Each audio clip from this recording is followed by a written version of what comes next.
guys, thanks for coming back. Video after video after video, but hopefully I'm not boring you guys. Hopefully you're keeping up with the stories. Today I want to continue on part of our ministry, beginning days. Last week I talked about, or last video, sorry, I talked about a relationship with a young girl and how her grandfather had been the reason that I was there to help her that night several years later. And there's so many times when we need to open up and let people know, you know, that they're cared about, that somebody loves them, that somebody's concerned for them. And it's crazy how when you start putting yourself out there and you start seeing things and some of the crazy stuff that happens, through my ministry, I've met extremely famous people. I've played music with extremely famous musicians, candidly, without people knowing. There's been pro surfers, pro skaters. I actually had a guy one time that he was a big Hawaiian, we call them heavies, you know, North Shore, big wave surfer guy, and he came out of the bar and he was super drunk, and he comes up to me and we're down there just having fun, and he comes up to me and he gets right in my face and he's like, freaking hell, you guys are such clowns and this and that, starts going off on me, and he's telling me how he's somebody special, that you know, I run the North Shore and I'm this and I'm that, and you know, he started threatening me. And when he started threatening me, it basically became one of those things that I didn't know what he was so bitter with me about, what was really going on. And it was one of those things where I didn't know what was happening. I didn't know what he was mad about. I didn't know why he was attacking me. But he was a big dude, fully tatted, you know, quite a bit older than me and stuff. He was with a couple guys. And it would end up that, you know, obviously the Hawaiian tradition, what happened was a lot of the, and I didn't live in Hawaii at the time. I wasn't even thinking about it at the time.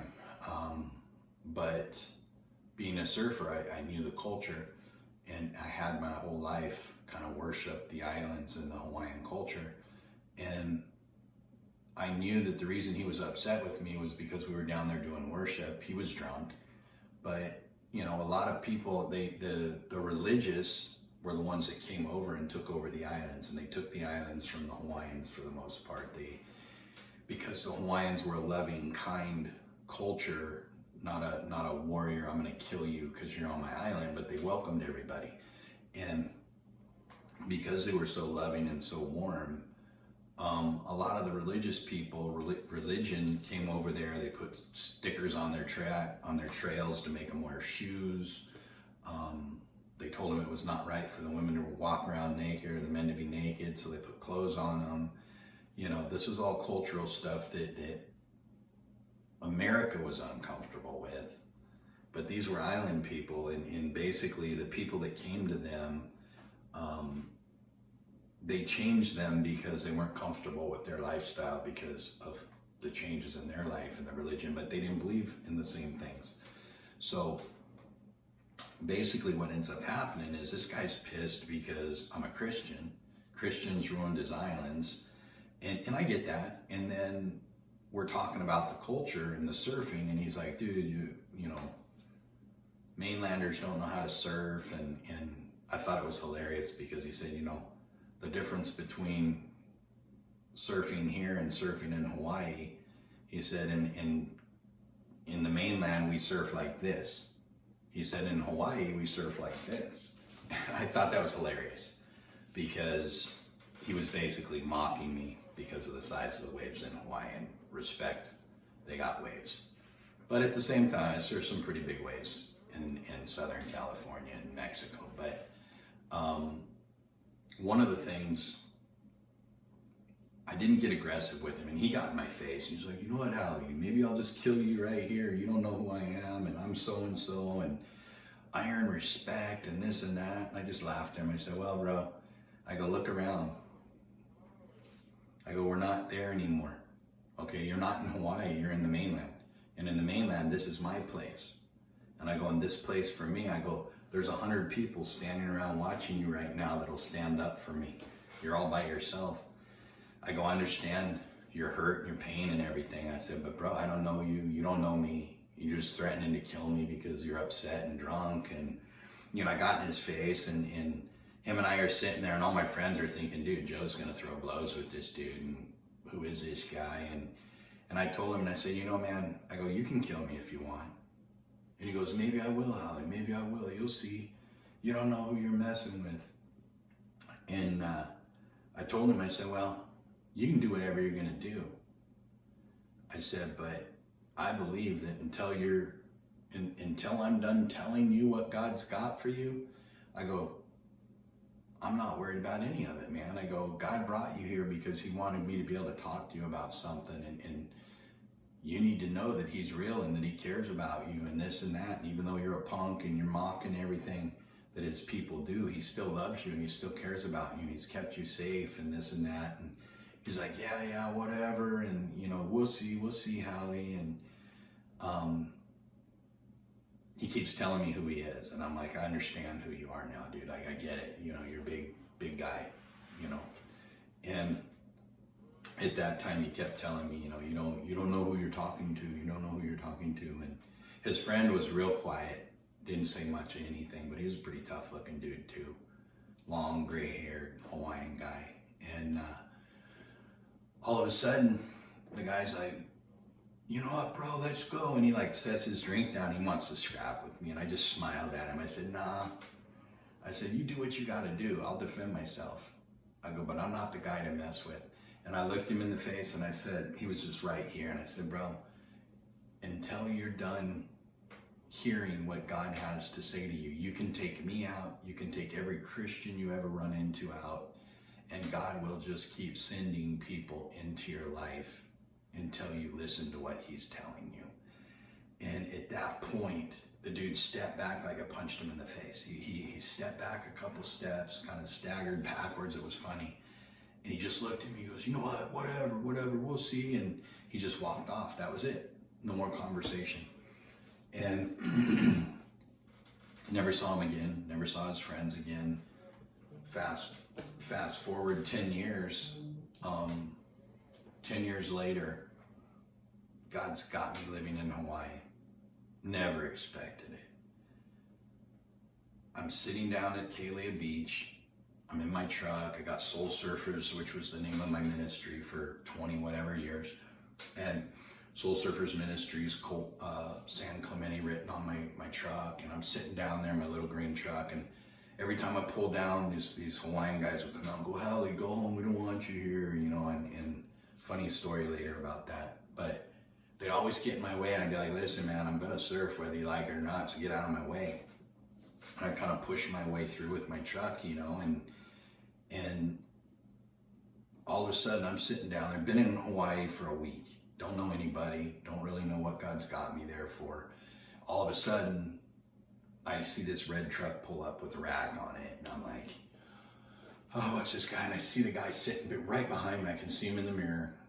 And he's looking at my longboard. I was riding an Infinity, you know, nose rider at the time, and I'm sitting there, and I had my Robert August and my Infinity up there, and both of them were 10-0s, and I see him looking at my board, and then I see him looking at my truck, and he's just sitting in his truck right behind me, so I can't back out. And all of a sudden, he gets out of the truck, and he starts walking towards me, so I'm like, okay, I'm not gonna get sucker punched, I'm gonna get out of the truck. So I get out of the truck, open my door, jump out of the truck real quick, and go, hey man, can I help you with something? And he goes, where are you from, Hallie? And I go, California. He goes, whereabouts? I go, San Clemente. He goes, Soul Surfers, what is that? And I go, well, it's a ministry that I had on the beach by the pier. And we start talking, and he tells me his name. And he goes, I've surfed with you before. And I'm like, man, I'm sorry, I don't remember. And he's like, no, bro. He goes, you know what you will remember, though? He goes, my friend. And he told me the guy's name, and I was like, oh, of all the places to live, I live on the island with the guy that was threatening to kill me. And, excuse me. So he tells me this story, and he's like, bro, and I asked him, I said, hey, is that guy legit? He goes, oh yeah, dude, he's royalty out here on the North Shore of Oahu. And we start talking. He goes, but I want to tell you something. He goes, whatever you guys talked about when you guys were having your conversation, he goes, it changed his life. He goes, he came home and he was a different man. Like, he's been different ever since. And, you know, by no means is he a Christian guy, but his lifestyle changed a little bit, and the way that he treated people changed a little bit. And he started telling me this. I was like, really? I go, dude, that's cool, man. Like, and he goes, yeah. And so what I thought was going to end up in a fight with this local dude that was walking up to me, you know, I thought he was going to jack my surfboards or something. And it ends up that he's this guy's best friend. They travel all over the world together surfing. And he told me, he said, bro, if you need anything, you just tell people my name. If anybody harasses you, you're surfing somewhere, or somebody starts to give you a hard time, he goes, just tell them you're my friend. Have them call me. Here's my number. And he gave me his number, and I was like, dude, well, my gosh, I'm super stoked, feeling a little peaceful now, because now if I get in trouble, I feel like I can call on somebody. And he gives me a handshake and what I call a Hawaiian hug.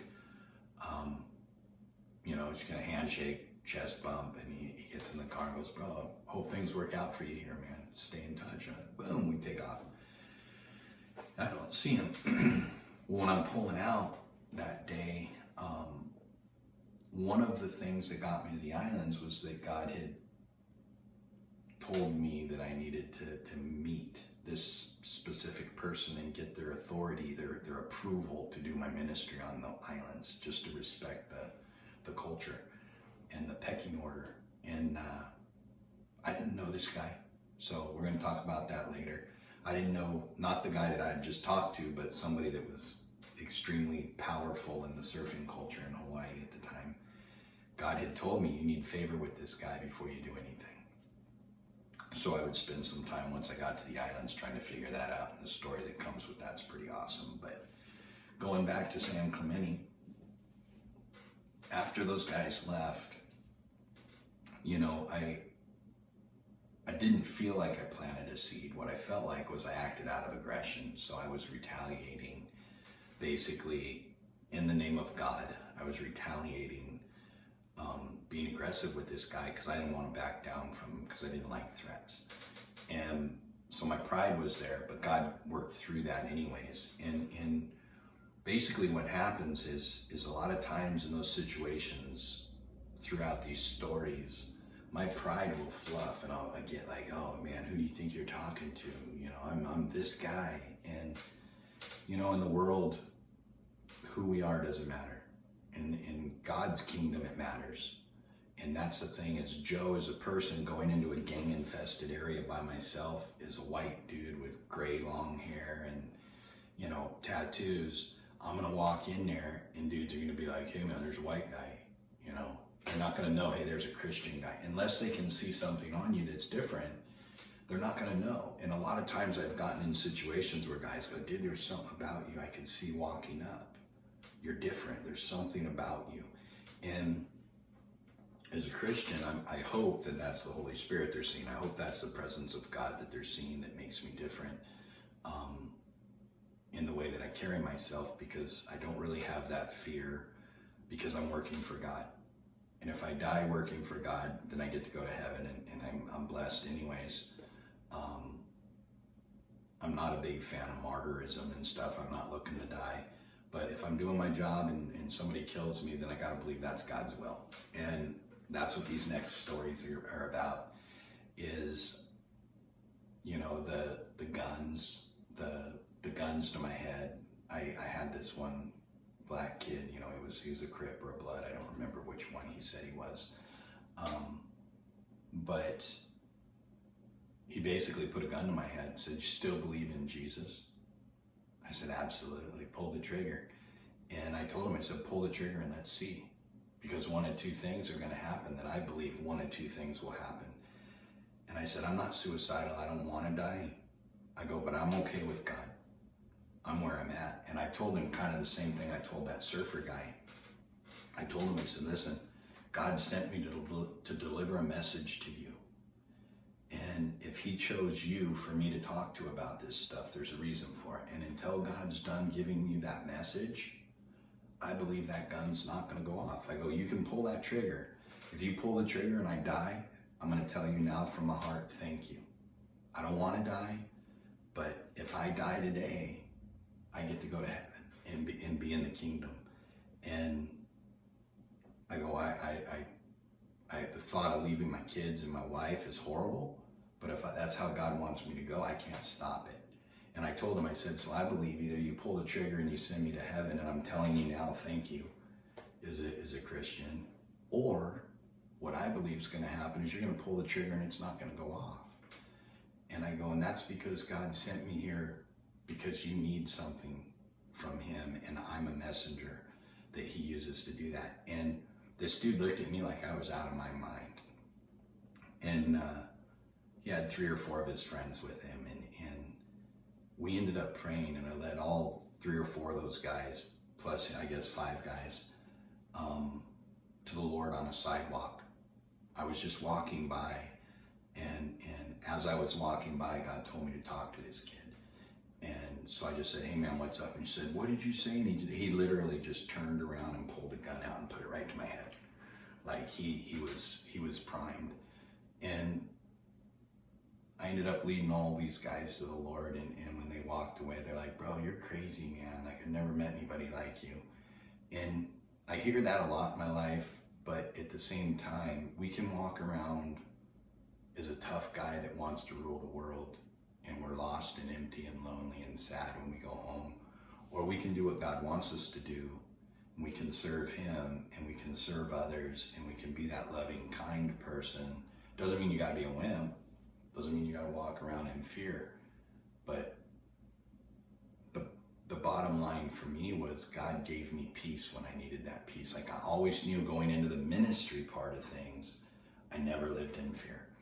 And the next couple stories are gonna be about guys that threatened my family. They threatened to kill my kids and my wife while I was down at the pier doing my stuff for the Lord. And one guy in general, he had threatened me several times, and I finally snapped. And it wasn't good, it wasn't right, but I snapped. And in the next video, that's what I'm going to talk about is a short moment of weakness for me as a father and a husband, worrying about my family being killed, and just this kid provoking me so much to the point where I snapped. So subscribe, like, hit those buttons. I appreciate you guys. Look forward to the next one. Hopefully these are entertaining you guys. Share them with your friends if they are. Share them with people that need to hear the stories. I'm doing them in short stories so that you guys can break them up and give them to whoever needs each story as they go. Plus, they're chapters in my book. So I wrote a book, and basically when it's done, being edited, each one of these stories, it'll be a little refined, but it should all be in there so you guys can give it to somebody that cares. All right, we'll talk to you guys later.